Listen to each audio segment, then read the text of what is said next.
Congress party secular party, బడుగు బలహీన వర్గాల పార్టీ అని ముద్రేసుకొని ఊరేగుతుంది.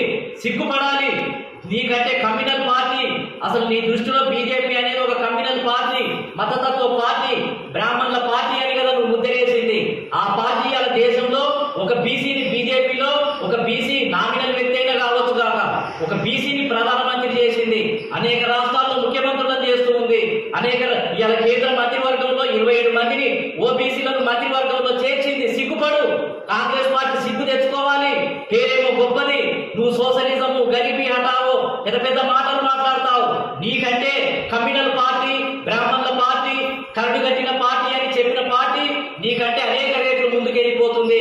ఇలా మధ్యప్రదేశ్ లో ఒక బీసీ యాదవ్ ముఖ్యమంత్రి, హర్యానాలో ఒక ఎంబీసీ కులానికి సంబంధించిన వాళ్ళు ముఖ్యమంత్రి, రాష్ట్రపతి ఒక గిరిజన, అంతకుముందున్నటువంటి రాష్ట్రపతి ఒక ఎస్సీ. మొత్తం ఏంటంటే అసలు బీజేపీ కాంగ్రెస్ పార్టీని ఎనాడో దాటిపోయింది. నీకేమైనా సిగ్గుందా? అసలు నీది ప్రజాస్వామ్య పార్టీనేనా? కాబట్టి ఇప్పటికైనా బుద్ధి తెచ్చుకొని ప్రజాస్వామ్యబద్ధంగా నడుచుకోవాలని చెప్పి ఈ సందర్భంగా విజ్ఞప్తి చేస్తున్నాను.